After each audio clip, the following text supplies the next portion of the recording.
Dear students, let us do net excess profit analysis by using integrals. Here we are considering the overall phenomenon that we are talking about, and the phenomenon is explained with the help of these lines. Let us see. The area between curves can sometimes be used as a way of measuring the amount that has been accumulated during a certain period of time or a particular procedure. So यहाँ पर basically दो curves के दरमियान में जो area है उसे हम असेस कर रहे हैं और that can be meaningful for us. कैसे हो सकता है? इस केस में ये नेट एक्सेस प्रॉफिट होगा, दैट इज़ एक प्लान के या एक प्रोजेक्ट के मुकाबले में दूसरे का जो इजाफी बेनिफिट है या इजाफी प्रॉफिट है वो हम देखेंगे. और नेट हम इसे इसलिए कहते हैं बिकॉज इसमें हम दोनों प्रोजेक्ट्स के या प्लान्स के प्रॉफिट्स का डिफरेंस कंसिडर कर रहे हैं. That is why we use the word additional. तो मिसाल के तौर पे there are T years from now, आज से हम आगे फ्यूचर में T years देख रहे हैं. Two investment plans will be generating profits these.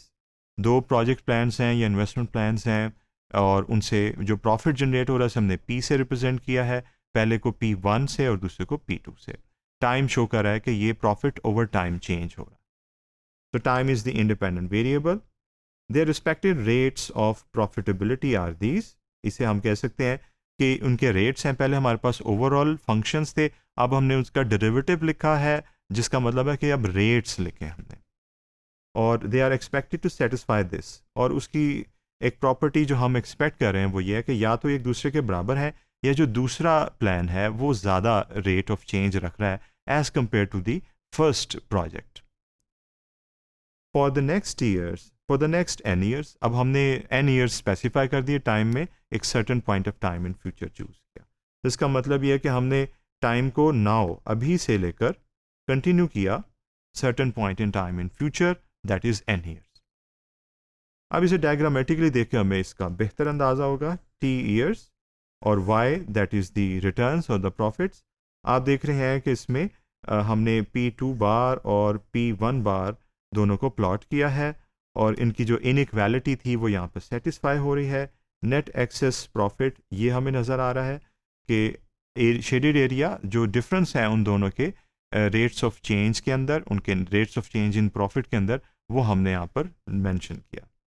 और n नंबर ऑफ़ ईयर्स तक हमने एनालिसिस किया बिकॉज यहाँ पर उनके जो रेट्स हैं दे बिकम सेम और हमारा एनालिसिस वहीं तक कन्फाइंड रहेगा बिकॉज दैट्स द एरिया जहाँ पर हमने उनका एनालिसिस करना है. क्योंकि आपको याद होगा कि एक कंडीशन लगी थी P2 bar T is either equal or greater.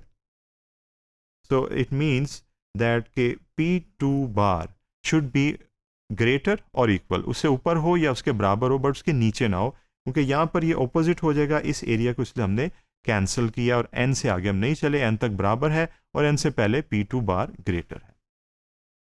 अब हम इसको मैथमेटिकली ऐसे भी एक्सप्रेस कर सकते हैं नेट एक्सेस प्रॉफिट को ET से, और इसे हमने एक सिंबल दे दिया विच इज़ मोर रीडेबल, और ये प्लान 2 और प्लान 1 में जो डिफरेंस है उसको रिप्रेजेंट करेगा.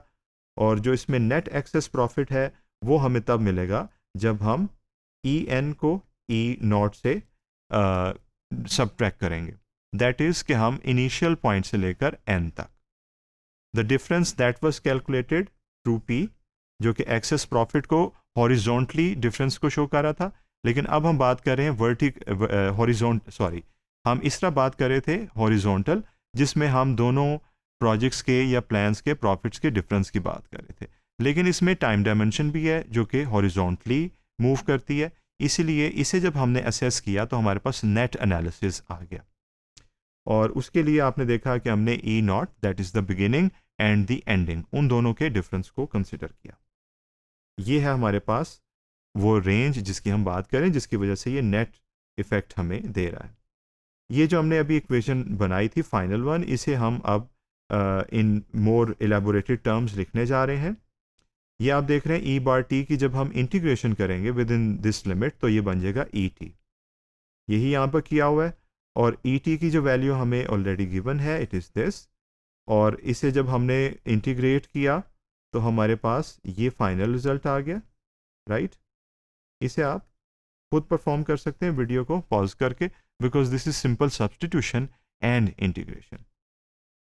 उसके बाद हम वापस आएंगे NE की तरफ, जो कि नेट प्रॉफिट है, जिसमें हम इनको इनकी इंटीग्रल फॉर्म में लिखेंगे, बिकॉज वी नो जब हम इंटीग्रेशन करेंगे तो हम सम ओवर टाइम कर रहे हैं, that is from 0 to n। इसलिए आपने देखा कि लिमिट्स 0 से n की तरफ चल रही हैं, और ये जो डिफरेंस है ये है, मैं आपको ये आसानी के लिए कर देता हूँ, ये डिफरेंस है P2 माइनस P1, ये बेसिकली वर्टिकल डायमेंशन की बात कर रहे हैं, उन दोनों के आपस के फ़र्क को, और ये जो है ये हॉरिजॉन्टल डायमेंशन की बात कर रहा है कि सफ़र का आगाज़ 0 से n पॉइंट इन टाइम तक होगा। सो हमने जमा किया, हॉरिजॉन्टली डिफरेंस को देखा, और उस डिफरेंस को देखा कि वो हॉरिजॉन्टली कितना कैलकुलेट हो सकता है, कितना सम हो सकता है। तो ये थी डेवलपमेंट इसकी, जिसे आप वीडियो को पॉज करके और डिटेल में तहम्मुल से समझ सकते हैं। अब इसकी न्यूमेरिकल एग्जांपल कर लेते हैं। Since we know the formula, हमारे पास P1 बार की न्यूमेरिकल एक फॉर्म दी है, गिवन फंक्शन है। इसी तरीके से P2 बार की भी एक फंक्शनल फॉर्म हमें गिवन है, which can be easily use. और अब हम इसमें ये फाइंड आउट करेंगे कि कितने साल लगेंगे जब रेट्स ऑफ प्रॉफिटेबिलिटी एक्सीड हो जाएंगे सेकंड प्लान के फ्रॉम दी फर्स्ट प्लान। सो ये वही इंटरसेक्शन का पॉइंट है जो हमने डायग्राम में देखा था। हम स्ट्रेट अवे डायग्राम में जाएंगे और देखेंगे इस चीज़ को। ये वो डायग्राम है जिसकी हम बात करें, जिसे हमने एडवांस में समझ लिया। ये है P1 की कर्व जो हमने अभी देखी थी मैथमेटिकल फॉर्म में, और ये है P2 की कर्व, और ये वो एरिया जिसे हम कैलकुलेट करना चाह रहे हैं, and we will come to that as we calculate them. ये हैं वो कैलकुलेशंस, और कैलकुलेशन के तहत आपको याद होगा कि हमने जहाँ पर इंटरसेक्शन हो रहा है वहाँ पर हमने कैलकुलेशन को कंप्लीट करना है, दैट इज़ 0 से लेकर n तक। तो n पॉइंट पर ये इक्वालिटी अकर होती है, दोनों कर्व्स एक दूसरे को काट रही होती हैं। ये है सिंपल अलजबरा जो कि बाद में किया हुआ है। अगेन आपको ये खुद ईजीली करना पड़ेगा, and that is easy for you as well. P1 bar की वैल्यू लगाई है, P2 बार की वैल्यू, क्वाड्रेटिक इक्वेशन बन गई रीअरेंज करने से, फिर फैक्टराइजेशन की ताकि हम t की वैल्यूज़ को निकालें, और t की वैल्यूज़ 2 आई, जिसमें से एक हम ड्रॉप करेंगे जो कि मीनिंगलेस है, नेगेटिव वैल्यू है, तो t की वैल्यू 15 हमने एक्सेप्ट कर ली। और एक और जो हम इसमें ट्रीटमेंट कर सकते हैं, that is compute the net excess profit from the time period determined in part A. Part A में जो हमारे पास टाइम का स्पैन आया था, उस तक हम नेट एक्सेस प्रॉफिट को कैलकुलेट कर सकते हैं। तो that value is there in our minds, और उसको हम यूज़ करेंगे in the net excess profit formula, जो कि हमारे पास ये है। This is the formula that we have already developed and we are recalling it. Values को सब्सटीट्यूट करने जा रहे हैं। ये है वैल्यू P2 बार की, और ये है P1 बार की, और लिमिट आपने देखा हमने इस दफ़ा 15 यूज़ की है, जो कि हमें पार्ट ए में डिराइव होकर मिली थी। जो फर्दर स्टेप्स हैं, again you can easily do these steps because this is simple definite integration that you have been doing before. इसका जो फाइनल आंसर है, अगेन DIY few steps, आपके लिए सारे स्टेप्स डिटेल में यहाँ पर मौजूद हैं। फाइनल जो हमारे पास वैल्यू आएगी वो आएगी ये, दैट इज़ इन $100। तो इसे हम कन्वर्ट कर सकते हैं into dollars simply by multiplying it with 100, और आपने देखा after multiplying with 100 we got this result. इसकी इंटरप्रिटेशन हम करेंगे, that is the net excess profit is this, और in the graphs of the rates of profitability functions, that is P1 bar and P2 bar are shown in the figure, जैसे अभी हम already इस graph को देख चुके हैं। और हम इस नेट एक्सेस प्रॉफिट को कह सकते हैं कि that is the shaded region, जो कि हमने डायग्राम में देखा, and that is between 0 and capital N। जैसे कि आप देख सकते हैं, that is the shaded region between 0 and N है, और n की वैल्यू इस केस में जब हमने डिराइव की, that was 15। So you saw that this variable of net access profit, which is quite interesting, can be found by using the definite integration. Thank you.